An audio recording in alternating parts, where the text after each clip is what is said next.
आज का हमारा टॉपिक है प्रेपोजिशंस। आज हम जानेंगे प्रेपोजिशंस होते क्या हैं, इसके टाइप्स कितने कितने और इसके यूजेस क्या क्या होते हैं। तो चलिए वीडियो को स्टार्ट करते हैं। चैनल में नए चैनल को सब्सक्राइब कर लीजिए, बेल आइकन दबाइए ताकि हमारी वीडियोस की नोटिफिकेशंस आपको मिले सबसे पहले। A preposition is a word placed before a noun or pronoun to show its relation to other words in the same sentence। Preposition एक वर्ड है जिसको हम नाउन या प्रोनाउन के आगे लगाते हैं, ठीक, टू शो इट्स रिलेशन, उसका रिलेशन शो करने के लिए, उसको किसी चीज से रिलेट करने के लिए। वो क्या, सम अदर वर्ड, कुछ और वर्ड्स जो कि एक ही सेंटेंस में बिलोंग, एक सेंटेंस से बिलोंग करते। देखिए इस सेंटेंस में ऑफ हमारा प्रेपोजिशन है जो कि नाउन के आगे लगा हुआ है। नाउन हमारा मनी हो गया, ठीक है, ये मनी हमारा नाउन हो गया,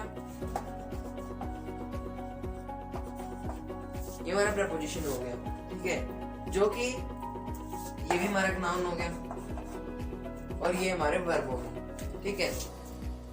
तो ये प्रेपोजिशन इस नाउन को इस नाउन और वर्ब के साथ रिलेट कर रहा है, इसलिए हम इसे प्रेपोजिशन कह सकते हैं। ये वर्ड उसे रिलेट कर रहा है। देखिए the bag is full of money, मतलब क्या हुआ इसका कि जो बैग है वो मनी से भरा हुआ है, वो पैसों से भरा हुआ है। तो देखो पैसे, मनी और बैग अलग अलग वर्ड, ठीक है, भरा हुआ अलग, से हमने इनको रिलेट कर दिया। अब बात कर लेते हैं टाइप्स ऑफ प्रेपोजिशन की। तो प्रेपोजिशन के 3 टाइप्स होते हैं। पहला होता है प्रेपोजिशन ऑफ प्लेस, दूसरा होता है preposition of date and time, और जो third and last is preposition of movement. Preposition of place, नाम से पता लग रहा है वो प्रेपोजिशन जो एक नाउन को प्लेस से रिलेट करे। The key is under the table, जो चाबी है, जो की है, वो टेबल के नीचे है। प्लेस से उसको हमने रिलेट कर दिया की को, तो इसलिए हमारा वो प्रेपोजिशन ऑफ प्लेस हो जाएगा, है ना। वहां पे अंडर जो प्रेपोजिशन है, प्रेपोजिशन उसमें हो जाएगा अंडर, वो हमारा प्रेपोजिशन ऑफ प्लेस के रूप में काम कर रहा है। दूसरा होता है हमारा preposition of date and time. इसका एक एग्जांपल ले लेते हैं पहले तो। The first bell rings at 8 o'clock। जो हमारी फर्स्ट बेल, स्कूल की फर्स्ट बेल है, वो बजती है 8 o'clock पे। इसमें प्रेपोजिशन क्या हुआ, ये देखो डेट एंड टाइम था, यानी वो टाइम से रिलेट करते हैं। वो प्रेपोजिशन एक नाउन को टाइम से रिलेट करते हैं, है ना। तो टाइम हमारा क्या हो जाएगा 8 o'clock, और हमारा नाउन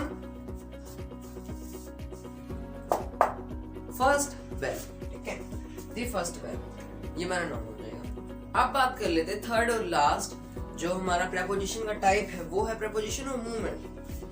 मूवमेंट से आप मीनिंग समझ सकते हो कि इसमें मूवमेंट से रिलेट करता है। वो प्रेपोजिशन जो मूवमेंट से रिलेट करता है उसे प्रेपोजिशन ऑफ मूवमेंट कह देते हैं, ठीक। तो ये दो तरह के होते हैं। एक तो डायरेक्शन टुवर्ड्स, आप कहीं जा रहे हो, ठीक है, वो डायरेक्शन टुवर्ड्स, आप किसी डायरेक्शन में जा रहे हो, है ना। उसका एक एग्जांपल ले लेते हैं। We went to the park, हम पार्क में गए, तो जा रहे हैं ना, जाना हो गया टुवर्ड्स, हम पार्क की तरफ जा रहे हैं, ठीक है। अब आगे डायरेक्शन फ्रॉम, ये दूसरा जिसका टाइप होता है वो होता है डायरेक्शन फ्रॉम। कोई चीज उस जगह से आ रही है ना। अब यहाँ देखो, the train moved through the hills, कि वो हिल्स से आ रही है। सबसे पहले बात कर लेते हैं एट की।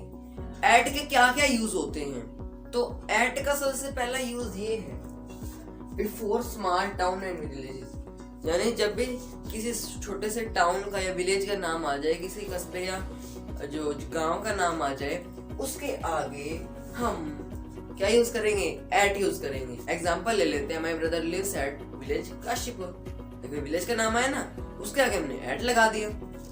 इसके बाद अगला यूज आता है हमारा before a name of residence. Residence के नेम के आगे आपका जो एड्रेस होगा उसके नेम के आगे एट लगेगा। With the name of building, third use होगा हमारा with the name of building, यानी बिल्डिंग के नेम के आगे, ठीक है। उसका जो फोर्थ यूज है वो हमारा to indicate a place of employment और स्टडी। इंडिकेट करने के लिए कि कहीं पे आप पढ़ते हो या कहीं पे आप जॉब करते हो।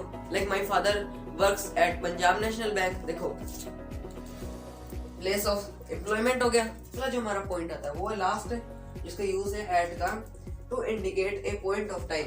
ए पॉइंट ऑफ टाइम को अभी हमने पीछे एक एग्जांपल करा था कि the first bell rings at 8 o'clock, है ना।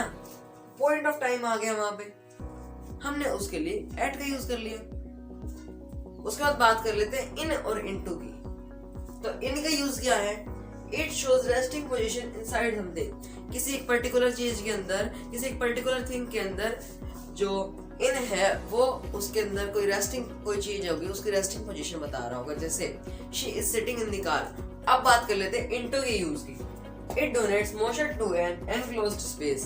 किसी संकरे से स्पेस में, संकरी सी जगह में कोई मोशन हो रही हो तो ये उसको डोनेट करता है इनटू। ठीक है। For example the cat jumped into the well. जो कैट है, वो जो बिल्ली है, वो कुएं में कूद गई। तो कुएं संकरा सा स्पेस है, संकरी सी जगह है, उसके अंदर वो कूद गई, मोशन होगी, है ना। इसलिए वहां में हमने इनटू का यूज कर लिया। अब बात कर लेते हैं ऑन और अपॉन के यूज की। ठीक है। सबसे पहले तो बात करते हैं ऑन की यूज की। इनके बीच में वही डिफरेंस है जो इनटू और इन में डिफरेंस है ना।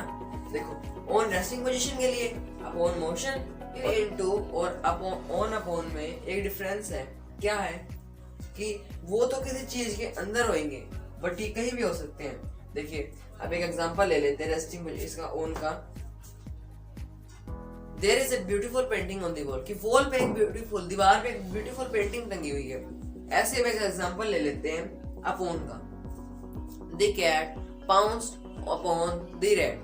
कि एक बिल्ली चूहे के ऊपर कूद पड़ी। अब बात कर लेते हैं फ्रॉम की यूज की। इसके यूजेस क्या क्या है? Use to show where somebody or someone start. ठीक है। ये शो करता है, ये यूज होता है शो करने के लिए। क्या शो करने के लिए? कि कोई पर्सन या कोई चीज कहां से शुरू हुई है। सेकेंड यूज हमारा क्या आता है? Use to show what origin of somebody or something is. ठीक है। कि ये यूज होता है कि कौन से ओरिजिन से बिलोंग करते हैं, कोई पर्सन या कोई थिंग है वो कौन से ओरिजिन से बिलोंग करती है। एग्जांपल ले लेते हैं। He is from Italy. वो इटली का रहने वाला, वो इटली से आया हुआ है। ठीक है। तो इसमें फ्रॉम का यूज क्यों हुआ? उसका ओरिजिन शो करने के लिए, है ना। थर्ड यूज है हमारा use to show who sent or gave something or somebody. कि ये यूज होता है क्या करने के लिए? शो करने के लिए कि कोई चीज किसी व्यक्ति ने किसी पर्सन को भेजी है। आगे हम बात कर लेते हैं बिटवीन और अमंग के यूज की। ठीक है। कि बिटवीन और अमंग के यूज क्या क्या होते हैं। तो बिटवीन का यूज कहाँ पे होता है? Between is use to denote something shared between two. Between का यूज वहां पे होता है जहां पे किसी चीज को, हम किसी थिंग को दो पर्सन्स के बीच में डिवाइड करते हैं। ठीक है। फॉर एग्जाम्पल ले लो, the father divided his property between his two sons. तो बिटवीन का यूज आ गया ना यहाँ पे, क्योंकि उसने दो बच्चों में डिवाइड करी। एक 3 होता। अब आगे अमंग की बात कर लेते हैं। अमंग क्या पे आएगा? जब ये बात यही होगी donate something shared by more than 2 से ज्यादा, 3 और मोर। अगर इतने लोगों ने के बीच में एक चीज शेयर करी गई है तो वहां हम अमंग का यूज करेंगे। उसी सेंटेंस को अब हम अमंग के थ्रू समझेंगे। The father divided his property among his 3 sons। अगर उसके 3 बच्चे हैं तो अमंग आ गया। 4 होते तो भी अमंग आता, क्योंकि 2 से ज्यादा होंगे तो अमंग, अगर 2 होंगे तो between. 4 is used to indicate a period of time. For example, he has been working for 2 hours। कि वो व्यक्ति है, वो पर्सन है, वो 2 घंटे से काम कर रहा है, क्योंकि पीरियड ऑफ टाइम आ गया। पीरियड क्या हुआ हमारा? 2 आवर का। अगर ये पॉइंट ऑफ टाइम को रिप्रेजेंट करना चाहें तो हम सिंस का यूज कर सकते हैं। He has been working since morning. कि वो सुबह से काम कर रहा है।